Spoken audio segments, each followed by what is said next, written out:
Okay, I guess these guys don't count. Whatever. Okay. Just gotta hold this microphone. Hello. My name's Kiara. I'm Courtney. Courtney. And we're going to talk about how to approach the MCAT, tips and testimonials. So we're just going to go through like the basics of the MCAT and what you should know, and then maybe some how you study for it and all that, blah, blah, blah. And then me, Courtney, and Rawa, we're going to talk about our experience taking the MCAT, signing up, do's and don'ts, what we wish we would have done, what we wish we wouldn't have, and we'll open up for questions for you guys. But we should go extensively over this. So if at any point you have a question during the presentation as well, we can answer as well. All right. So first off, just to get a gauge of where we're all at. So who is currently studying for the MCAT? Okay. Who is planning to start studying for the MCAT within the next year or so? Cool. And then who has no idea what they are doing in regards to the MCAT? No idea? Some idea? Okay, good. I'm glad. All right. So first and foremost, if you are not familiar with the layout of the MCAT, there are 4 sections: Chem Phys, CARS, Bio, Biochem, and Psych Soc. And so for the breakdown of that, there are 59 questions of each with the exception of CARS, which has 53 questions, and then 95 minutes for each with the exception of CARS, which has 90. Sure. If you don't know what CARS is, that is the section for critical analysis and reasoning skills. So basically it's like a big reading exam with different type of subjects that you can like read about, I guess. And basically it just measures your ability to analyze a passage, read quickly, and your critical thinking. It'll be like history passages and like not like scientific articles, but some of them are related to art. Most of them are not related to science. They're crazy boring. Yeah. One of mine was about Yeah. I think mine was about like pirates or whatever. Or no, an island in Ireland. Yeah, it was random. All right. So next, when is the best time to take the MCAT? So some things to consider when you are thinking about taking the MCAT. First and foremost, you should think about your coursework. And that is because the MCAT covers material equivalent to about a year in physics, a year in chemistry, a year in organic chemistry, and 1 to 2 years of biology or physiology. And so generally, it's not really a good idea to take the MCAT until you finished almost all of those prerequisites. If you don't do that, you'll have to do a lot of self-teaching, and that takes for a longer study period. Second, you need to think about your prep time and how much time you are able to dedicate to studying. So the most important factor to consider in deciding when you want to take the MCAT is your prep schedule. So when will you have time in which you can dedicate hours of your day studying MCAT content? And that includes taking full length practice exams, which can take, the full time, so 7 hours, 7.5 hours. And then also deadlines. So you want to aim to take the MCAT as early in the year as possible. So preferably no later than mid-May. That's before the AMCAS application opens up in June. So that's important because completing your exam earlier means that you could have a complete AMCAS earlier. And most schools look at your applications on a rolling basis. So the earlier you submit your application, the better. Okay, so this is what a typical MCAT schedule looks like for the AAMC. I think that's where you sign up. I can't remember. It's AMCAS and AAMC. Google it. But so this is kind of what the beginning looks like. There's a sparse amount of dates, but there's a lot of testing centers. And so usually they open 3 months at a time. So they might open like March, April, May. I can't remember the groups, but they might open March, April, and May at one go. So you need to plan ahead for that. If you sign up with them, they'll tell you what day the registration opens. Then when the registration opens, you're going to be in a line with a couple thousand other people. They're not all for the same area, so you don't have to worry about that, but you will be in line. If you look at it, and you want a certain test date, it's imperative that the day that it opens, you're there on your computer, having it loaded. So you're going to need to make a AMC profile ahead of time to sign up for one of these, just to streamline that. And then make sure you have the money to pay for it. It is $325 to pay for a test. I don't know about the fee assistance program can help with that, but that's typically how much it is without any assistance.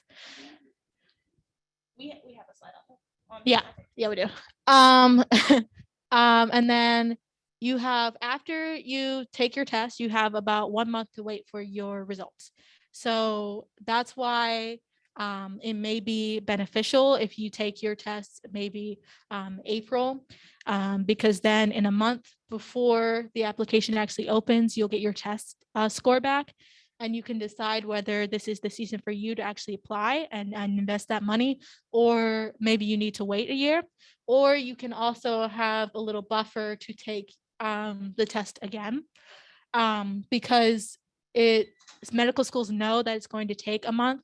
And when you submit your application, it actually takes about a month for them to look at it and go through it. So if you were to submit your application, which you can do without your MCAT score, and you want to take your test either May or maybe early June to middle of June, it can arrive with your application as well. So if that's like, if you want to take it early in April to see your score, or maybe you've been messing around for the beginning of the year and you need a little bit extra time, you can push back your test, but it'd be ideal to take it, as we said, before June. And then there's 2 time slots that you can take it: in the morning, which is around 8 a.m., and then in the afternoon, which is at 3 p.m. Just note that when you arrive at 3 p.m., you won't be leaving for another 7 hours. So it will be dark and it will be very, very late. But yeah, and when you, I was going to say, when you arrive at your test date, especially in the morning, they will generally let you start when you arrive, not technically at 8.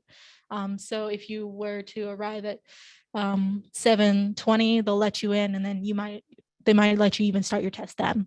So it can be beneficial to be there on time and just get the ball rolling on that day. If you arrive at 3:05, you will not get that time back either. So just make sure you're prompt. Okay, so you've chosen when you want to take your test. Now what?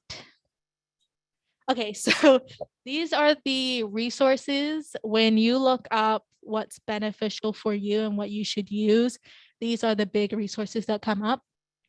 So the main one, which involves like coursework and books, that's going to be Kaplan, Princeton Review, or you could go to the AAMC itself. These are the top dogs of MCAT studying.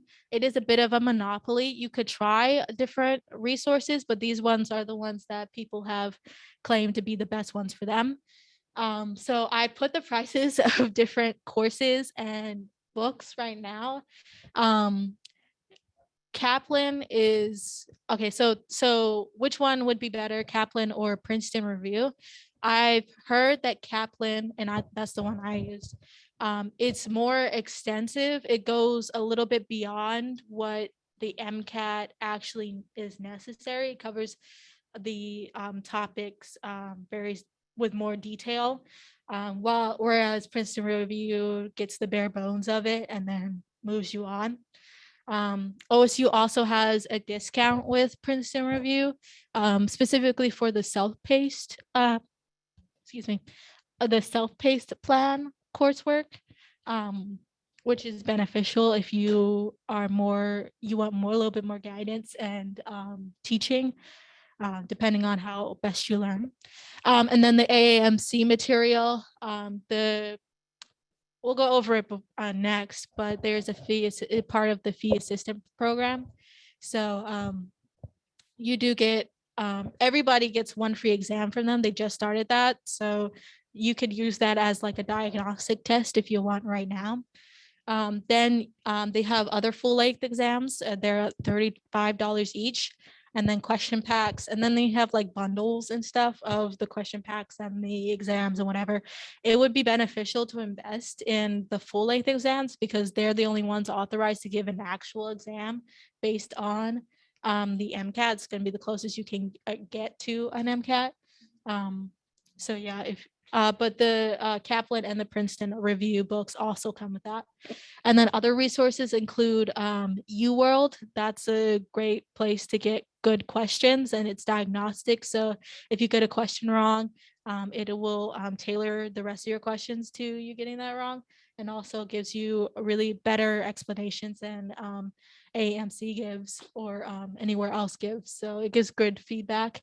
Anki is a flashcard database, so you can download that for free, and you can get different types of flashcards that people have made for different books. So you could get a biology, MCAT biology stuff, whatever, if flashcards help you study. Khan Academy has a bunch of videos, especially if you're like dumb with physics like I am. You can go there to figure out how to do physics or to do any other sections. And then Blueprint is a new one. They're really known for their free resources that you can use, but they are like advertising stuff like Kaplan and Princeton. It just doesn't have the street cred like the others do. And then they have additional resources with Kaplan and Princeton if you want to use those. But Barnes and Noble has stuff too. And then there's the fee assistance program that they have. So if you sign up for the fee assistance program, which you can do through AAMC, you can get different types of benefits. So they can help you with your MCAT exam, so they can reduce the registration fee, which is nice. I have the official, oh yeah, you can get the MCAT prep. So the MCAT prep bundle, which includes the stuff that we were talking about before, with the tests and the question packets and blah, blah, blah, blah. And then you can also get the waiver for the MCAS fees for one application submission. And then you can also get a deal with your secondary applications too.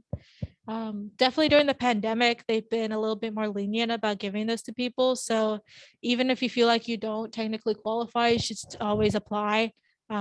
Better than getting not applying. I just wanted to add on to that because I talked to some admissions people before I applied, and they said that like the benchmark I think for qualifying for this is about like 4 times the average like low income threshold. Sorry.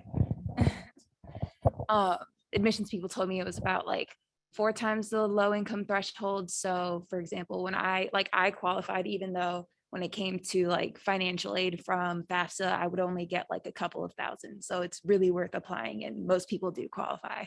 So. Yeah. Okay. Well, you've chosen your MCAT prep material. Now what? Okay. So the general MCAT study schedule. So how much time should you dedicate to studying and putting time out there? 3 months minimum is recommended.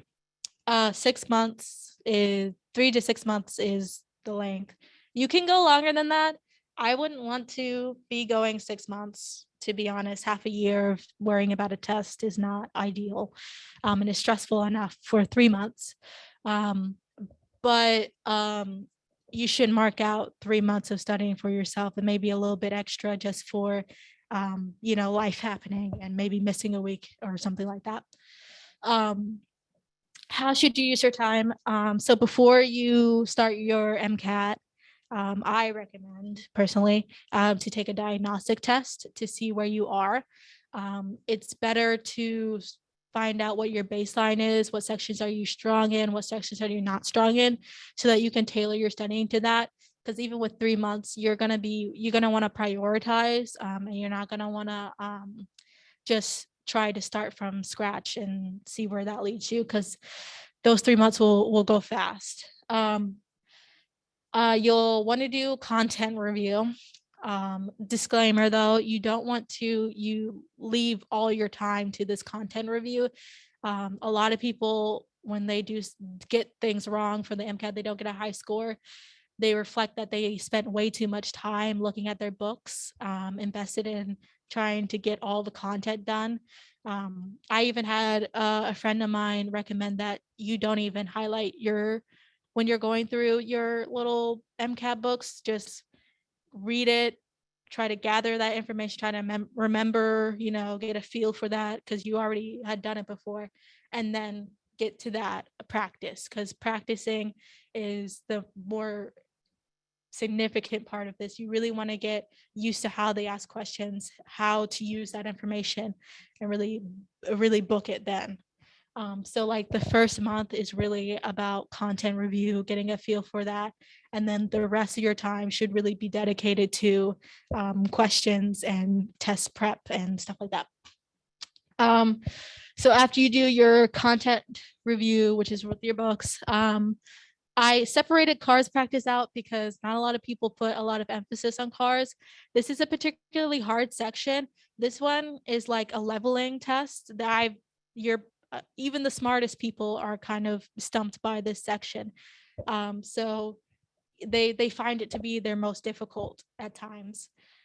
And it's just like reading passages, so you might not put as much stock into that as maybe the chemistry, physics, but it's people's hardest section. So I've had it recommended that you might want to like sign up for a newspaper, like an online thing or whatever, like the New York Times, and you'll get articles frequently that are about random stuff. Just reading through them occasionally is good practice. Just to get a feel for just going through a material that you don't care about or you don't usually go through, and analyzing. It's good practice. But yeah, make sure you put a lot of emphasis on that. I know Kaplan and Princeton Review have good books on that. They tell you how to like good strategies too. But yeah, and then practice questions, obviously in your test booklets, there's good third-party stuff. There's online resources, Khan Academy. There's free resources all the time for questions. I think I signed up for like an MCAT question of the week once. And then when you have your practice exam, so on that last like month, you'll be taking a practice exam. You should be taking a practice exam every week. You should be taking a practice exam, I don't know, every 2 weeks of your first month, maybe. You want to take as many as you can. Getting through like 6 before you actually take your test would be like optimal. But they're like 7.5-hour exams if you take them how you should take them. So that's a lot of time that you have to plan for that too around your studying. Okay, so going a little bit off that, this is the general MCAT study schedule layout. So most people will advise you separate your study schedule into phases. So that first phase, like Kiara said, is dedicated time for content review. And so your priorities during this phase is to set a schedule and a realistic routine to utilize active recall after reviewing your content. So after reading your books and going over all the content from your past, like prerequisites, your science classes and things like that, you should be doing active recall through things like Anki and Quizlet. And at this time would be a good time to take a diagnostic. So materials for phase 1 would be, your Kaplan books, your Princeton books, the Khan Academy videos and things like that. So big tip, like Kiara said, spend only about 4 to 6 weeks in this phase. Most people will say that they spent too much time in content review and that's something that they regretted. So your phase 2 should be dedicated time for practice questions using third-party practice. So priorities for this would be to get to know the test and what type of questions are asked, the layout of the test, and the timing of each section. So good materials for this would be that UWorld, Blueprint, they have really good practice questions. I highly, highly recommend UWorld. That's probably my favorite third-party practice material. And then lastly, your phase 3 should be dedicated time for strictly the AAMC material. And that's because the AAMC materials will be the closest to the actual exam. So you need to spend the most time and the most dedicated time in this phase to refine your test taking strategies. So taking multiple AAMC full length practice exams is highly recommended. For me, like Kiara said, I took 6 practice exams from the AAMC and I would take them once a week. So 6 weeks out from my test, I would take them once a week on the time of my test, on the day of my test. So my test was on a Friday at 3 p.m. I would take a full-length AMC exam every Friday at 3 p.m.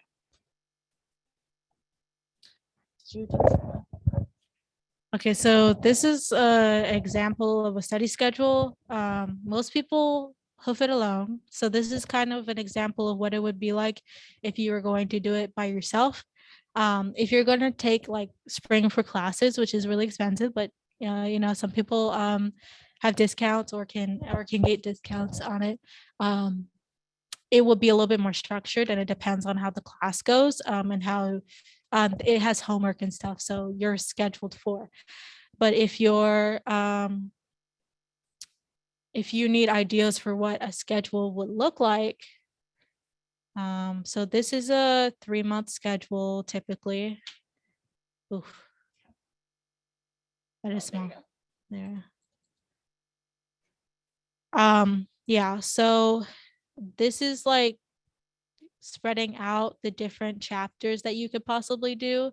It may seem counterintuitive to what we just said, like don't spend your whole time on like content review, but sometimes they suggest like you can keep going through your I don't know, your books, but at a certain point it has to be okay, let me prioritize questions and finish that off with testing.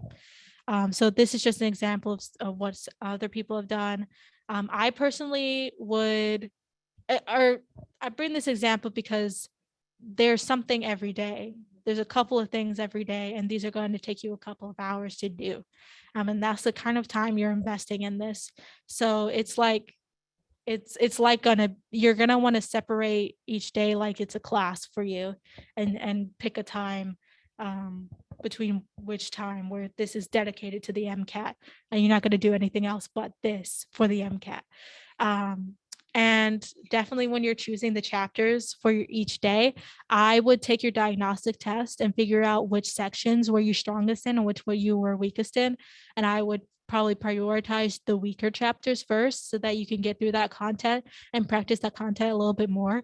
And then kind of add the rest in, just so that you can get that review. But again, you have those full length exams in between every 2 weeks, and then it gets more strict once you get to the end. This site, which is, you can get the link on our presentation, also has a 2-month and a 6-month schedule. So if you really mess up and you didn't use that 1 month appropriately, but you still think you can make it to your exam, MCAT exam, then you could probably use a 2-month. I wouldn't suggest you'd use it. I think you should just move your test date. But if for some reason you really want to go for it, there is a 2-month one, but even the 3-month one is kind of crazy.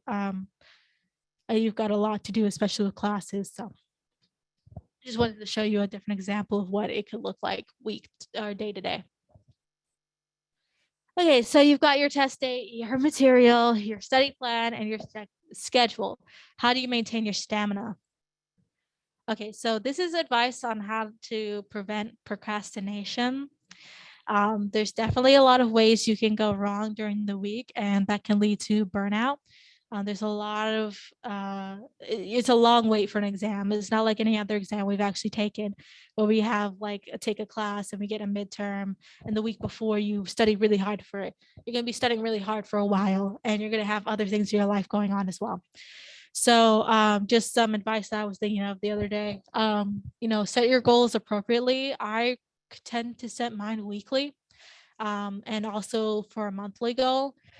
Just be adaptable, especially that first month. If you say you're going to do 50 questions a day or something like that, and you're going to get through 20 chapters in the week, and then you only end up getting through 10 chapters maybe, and you only get like 30 questions, well, you did work, but now you've set your goal so ridiculously high that it feels very disappointing to you, and so you're not doing enough, and that can slow you down. So make sure that you're a little bit more flexible. Okay, this week I'm going to have this amount of time, I can probably squeeze in this. Get used to just figuring out time, finding time for yourself, because nothing leads to burnout more quickly than you're not meeting your goals and then you feeling disappointed in yourself because of that. But so just make sure you have your weekly goals and your monthly goals to track your progress. And also for me, I like to just check those boxes because it makes me feel good. And then build in rest days. I know on the previous schedule there was like something every day, but you can make your life easier, especially if you have like a 3-month schedule. You can have like maybe just work 6 days a week, and have like maybe Sundays off, and you won't do any MCAT studying. Or maybe you want to take the weekends off, and that's fine if you have like a empty week, um, or maybe some other day, some other combination. Or maybe every 2 weeks you take the weekend off. But just make sure that you have those days where you're not thinking about the MCAT and you can do something else and relax, because you don't want to. This is like a stamina game. Like you got to go for a while. So you have to be able to take a break and rest every once in a while. And that also means that you're not supposed to use these days if you are like, if life happens, which it does. Don't just try to use your rest day and substitute it in for like a study day, because that's not good for your mental health. So these, just pick a day that is going to be your rest day, and no matter what, you're going to keep that rest day. You're not going to stress about the MCAT, and that'll really help you get into the next week and keep going and keep chugging. Just to add on to that, I would like to say to be realistic when you have like life events happening. So like during my MCAT studying, my brother got married and I was in the wedding, and I really told myself I was going to study that weekend. But I had to reevaluate my study plan and do like a 2-a-day for the following week because I couldn't study that weekend. I was too busy. So when you see that you have something coming up, so like a holiday, an anniversary, something important to you, be realistic with yourself about whether or not you're going to be able to study that day, and just plan accordingly. Okay. Reflect on your best study strategies before you start studying for the MCAT. You need to really think about, in the past, what has worked for me and what hasn't. I wouldn't try something new. I would try what you've been using before because you're more used to it. But if you are like going through several books and you feel like you've learned absolutely nothing, then I would reevaluate, reflect, and try something new.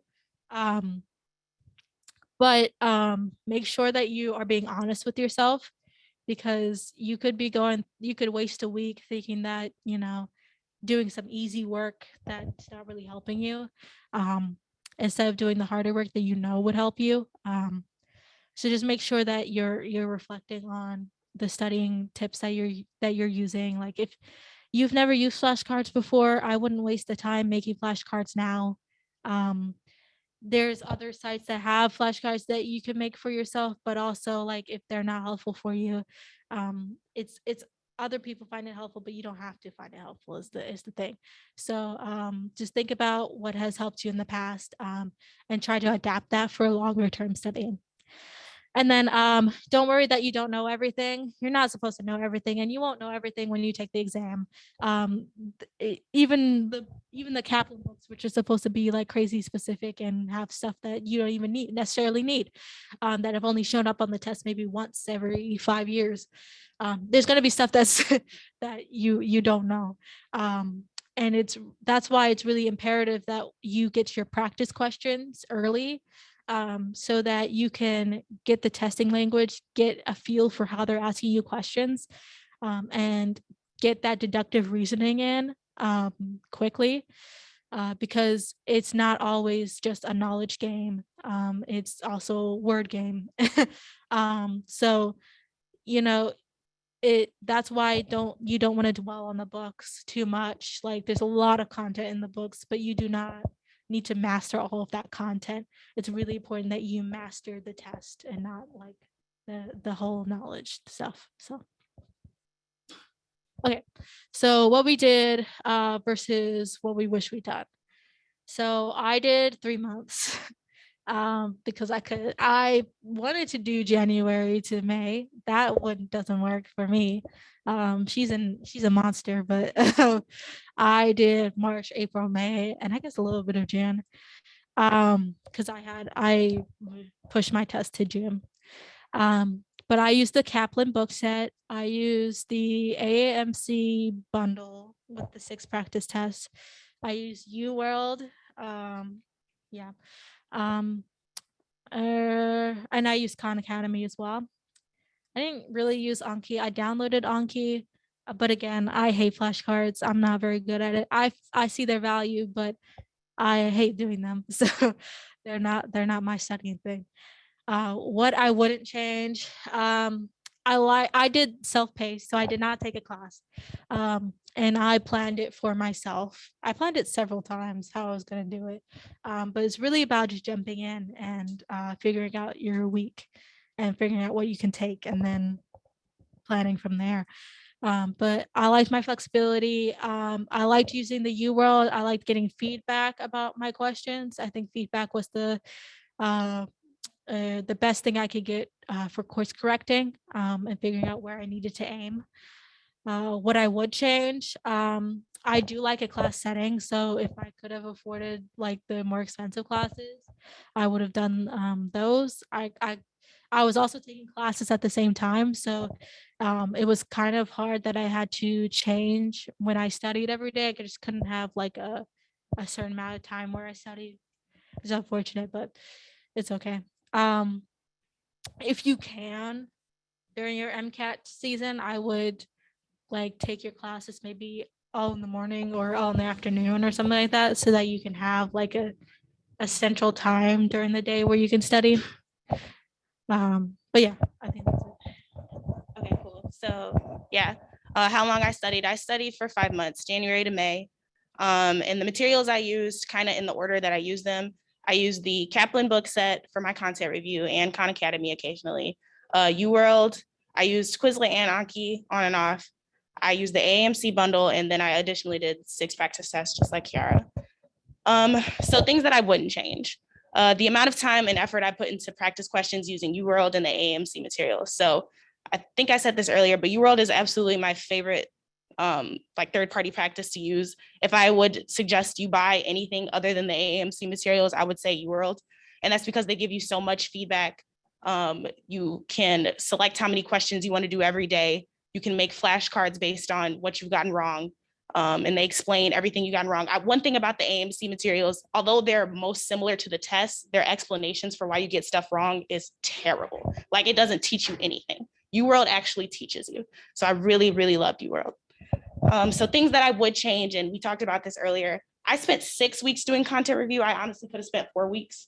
And how I did my content review, I think I tried to take notes, which is really not, like Kiara said, she didn't even highlight. You really don't have to do that type of stuff. It's more important that you do active recall while you're doing content review. So that's when you can implement Quizlet and Anki and stuff like that. So Kiara said she's not much of a flashcard person. I am. So my other thing that I would change is that you will hear a lot about Anki during the MCAT, while you'll hear it from medical students. Everybody uses Anki. I do not like Anki. I don't like the way it looks. I don't like the way they like recall stuff, but I love Quizlet and I've always used Quizlet. But I tried to use Anki because that's what everybody said. And there were preset Anki flashcards on Reddit and stuff like that. And everybody on Reddit is Anki, Anki, Anki. But I hated it. So like after 2 months of using Anki, I switched back to Quizlet. But my active recall would have been better if I just kept doing Quizlet the whole time because I know I like Quizlet. So that's something like Kiara said earlier, trust what you already do, like what study habits work for you. Don't change it just because it's the MCAT. If it works, it works. So that's me personally. Did you have?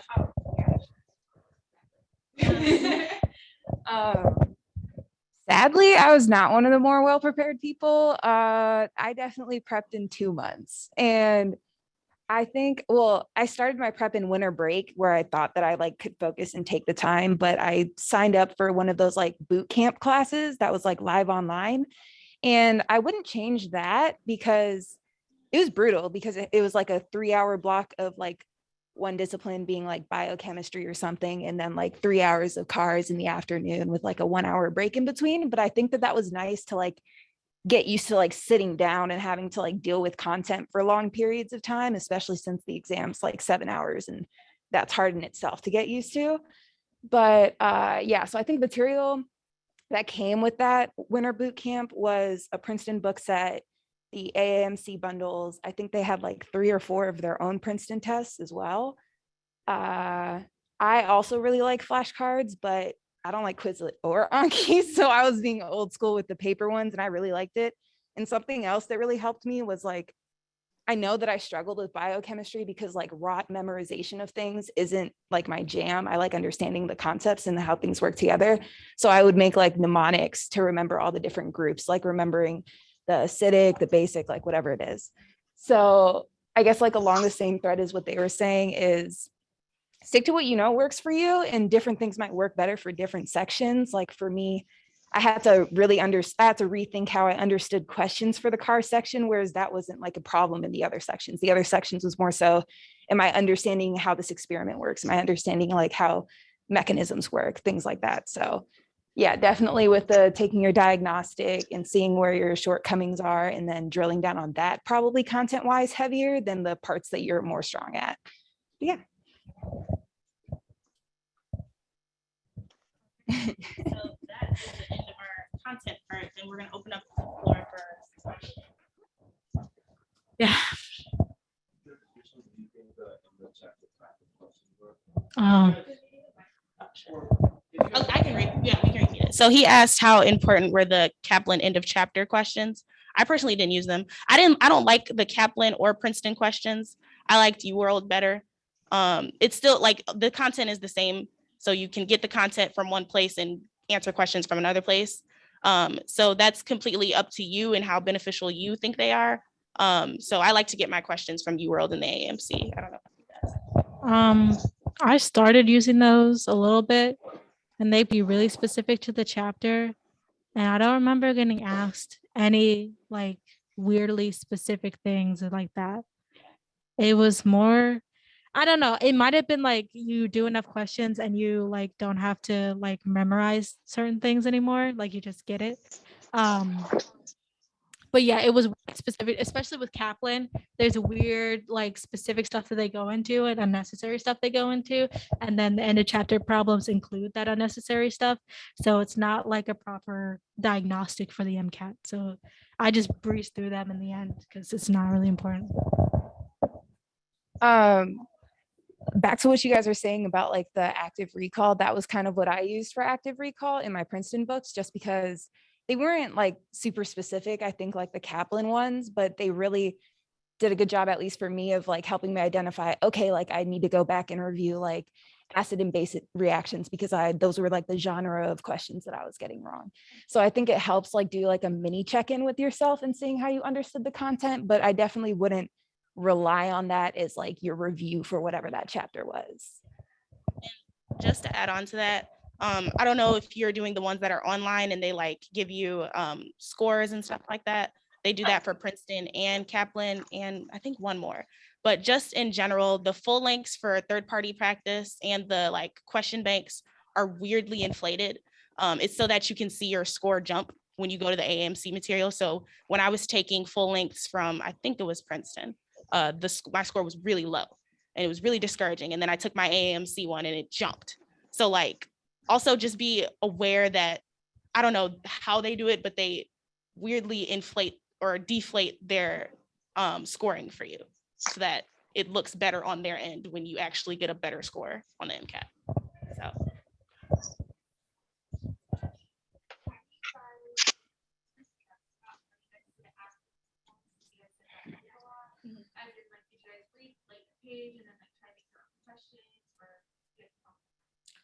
Yeah, I do better active recall when I can connect it to things that I already know. So I think acronyms helped well. I didn't use too many of them, but when I was reading a page and it didn't make quite as much sense, then I would have to like do that. Also with UWorld, you can do questions on specific like sections.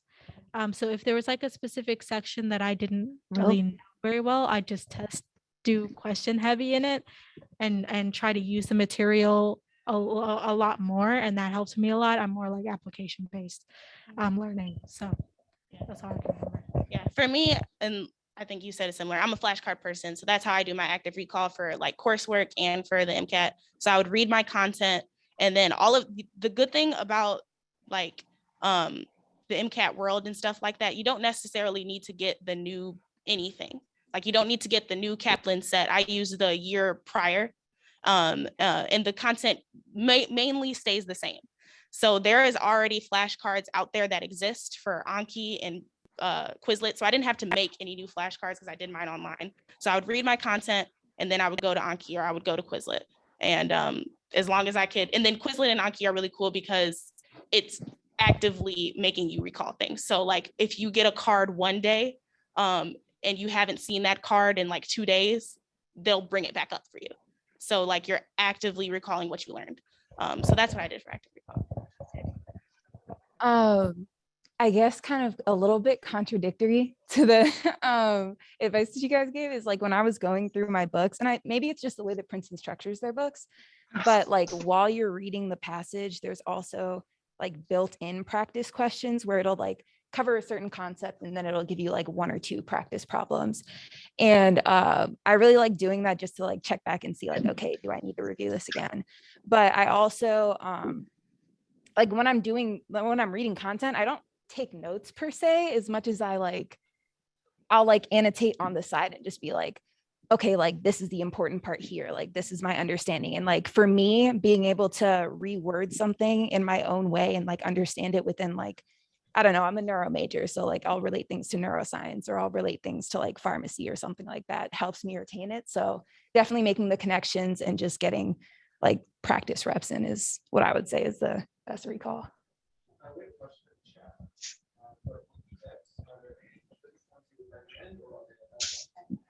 So for Anki decks, if you like Anki, the good thing is the Anki decks, they have Princeton Anki decks and they have Kaplan Anki decks, and you can find those on Reddit. You just literally look it up on Google and they'll come up. So they'll like every vocab word that you'll see in the Kaplan books, there is like an Anki flashcard for it. You don't have to make them; they're already out there. So they have an Anki biology one, Chem Phys, Biochem. They have all those decks already out there. If you want to use those are the good ones to use, I would say. Yeah, I use Miles Down. I forgot what it was called. Miles Down is the good set. His is comparable to the Kaplan books. Yeah.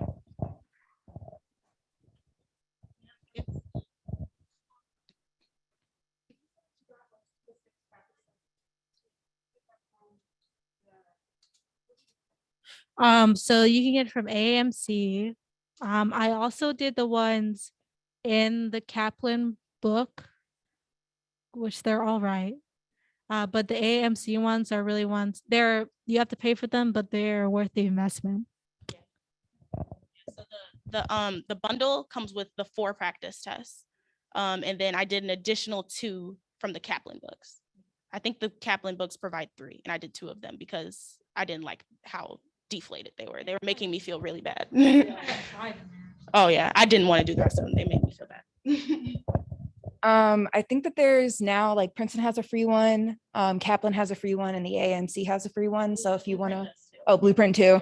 So that's like 4 you can start off with if you want to like gauge yourself. But yeah, just to harken back to what we already said, I really think the AMC ones were the best, especially because I guess they all kind of look the same, but when you're using the AMC one, you know that that's going to be the way your test looks on the real day. So you're getting like the real screens that you're going to see when you take your breaks. You're getting like the real like warnings of like, oh, it'll start if you're not back on time. So I'm pretty sure they're just old exams.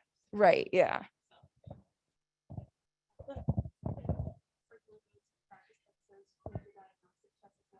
I used the Kaplan one for my diagnostic one. Yeah. Kaplan specifically, I think Princeton might, they have like a whole, I don't know, once you buy a test booklet, you'll have a site like a username and a URL or whatever on there. And then most of the tests are on, I think all of them are online actually, sorry. They're online. So when you go in there, there's already one queued up to be a diagnostic. And then once you take it, it'll show you what your base score was. And then it'll let you go through all the questions and stuff like that. So it's a little bit more helpful in that. And then not use, people don't usually use the AMC ones just because yeah, they want to save them and take as many as you can. Um,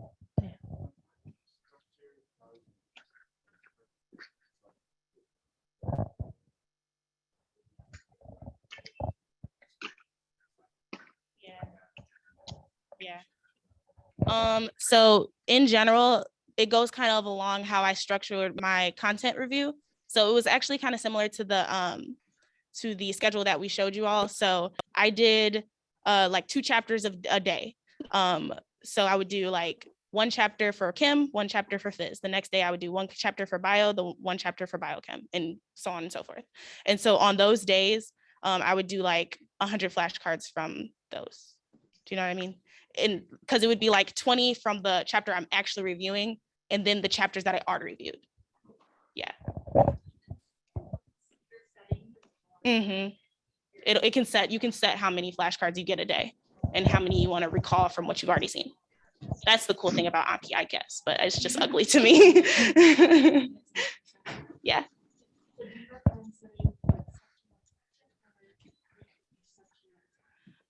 Yeah, I don't think you can do every section every day. That would be really hard because you would do, because I mean, for the Kaplan books, how many books are there? I mean, yeah, there's 6. You would do 6 chapters a day. That's really hard. And especially for like us and maybe you, I did it while I was in school. So I did 2 subjects a day and a chapter a day. And yeah, doing content like a certain book a week would kind of hold you back. So layering it, like your test is going to be like layered, so it's not just going to be chemistry, it's going to be chemistry and physics because that's how they do the passages. So also like fatigue, like if I had to do physics every day the whole week, I would get tired out because that's not my bread and butter. So like making sure that you're mixing things up during the week is really helpful for your stamina as well, and also keeping up progress. Okay, so the next question we have is from the chat. It says, in general, if you haven't completed all your prereqs, what would you recommend doing right now? So my question for you would be, which prereqs? It really does matter. Like biochem, you will not do well if you haven't taken biochem, because biochem is absolutely, like, the section is biochem, but biochem shows up on every section, even psychology. So if you haven't taken biochem, I wouldn't suggest taking the MCAT. If you haven't taken physics, that's okay. Like if you haven't taken physics too, you may be able to get by. If you haven't taken biology, probably not. Things like some things show up way more than others. So it really depends on which prereqs you haven't taken. Go ahead.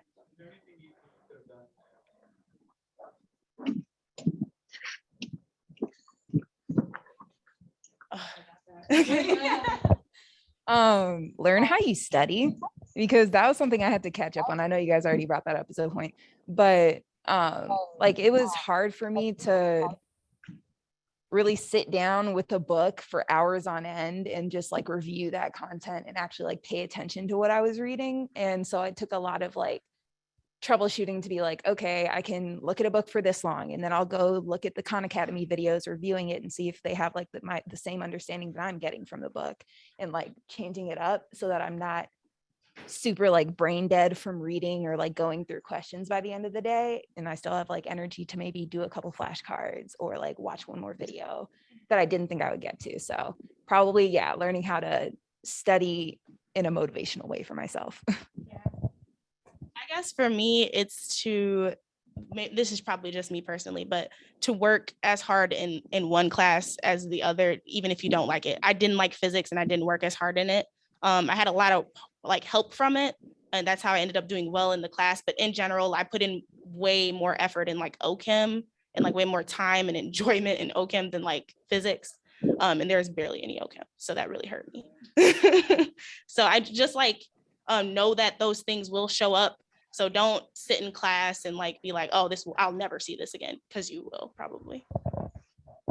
I'm not really like a big keep your notes and stuff person, but since we have like iPads, making sure that when you're using like Notability or something, You can kind of like, for biochemistry, like the amino acids, when I filled that out and like labeled them and named them, I knew that sheet was going to be important, so I made sure to highlight that. There's going to be certain sections in OChem that you're going to want to highlight from your notes previously, because you can look at the books all you want, but they're not your notes. So it's okay to like go back and look at your notes from before when you actually took the class. So maybe while you're in your classes right now, just kind of make sure you're being organized with it, because you could potentially have to fall back on it, and it'd be a lot easier if you labeled your stuff a little bit neater. Yeah, Gen Chem definitely, because I don't have that textbook anymore.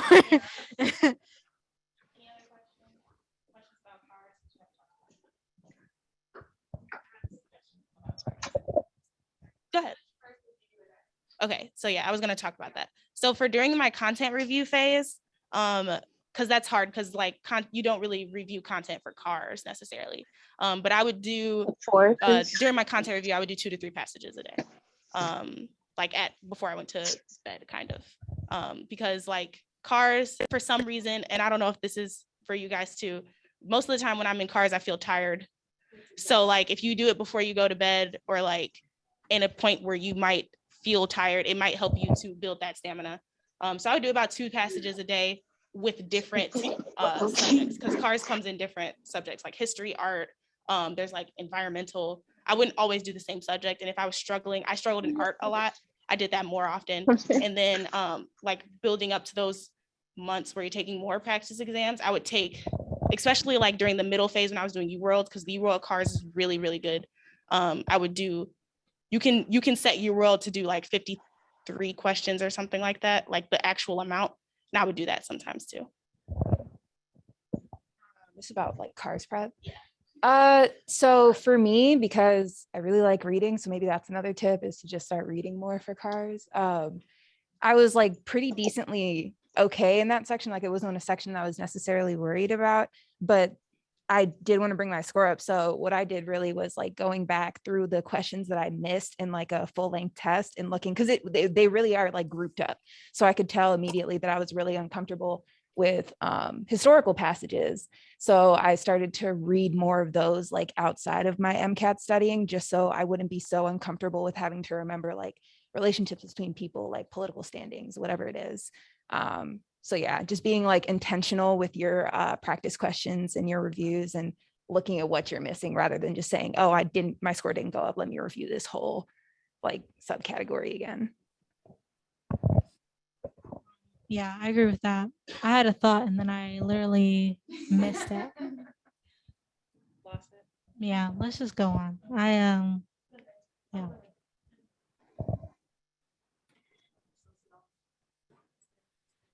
No. Anatomy, no. Sociology, maybe on the psychology end of that. But ultimately, I feel like the psychology and sociology section was like memorization. Yeah, the book does enough, and that's really where flashcards will come in. That's where I had to use them. After reading the books, or just taking a few like full lengths, or like my bad, or doing practice questions, you'll start to understand which terms keep reappearing. Like they will ask about the same terms every test, I swear to God. So if you couldn't take any prereqs before the MCAT, it would be those 2. Then she had another question. What did she say? Anatomy. Not anatomy, but physiology. So like the section is biochem, but I feel like they're lying to you a little bit, because the things that we learned in biology, like 113, 114, is not really on there. It's more so physiology, body systems. So if you haven't taken physiology, I would highly, highly recommend taking physiology.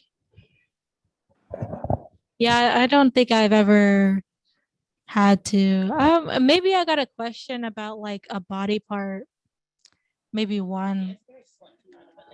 Yeah, and it's more about like what's happening with that body part, like your heart. They'll ask about like your veins and like, but like a capillary, like is that yeah.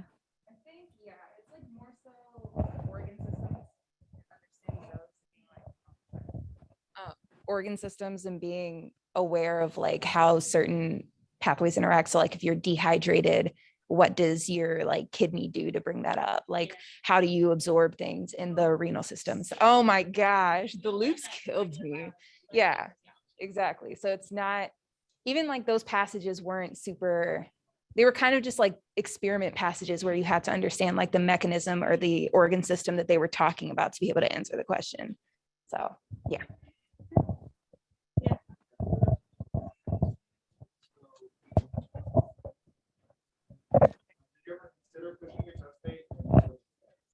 I did push my test date. My test date was May 1st. I was very optimistic. The reason I pushed it back was because that was also finals week. I don't know why I thought I could do it at the same time.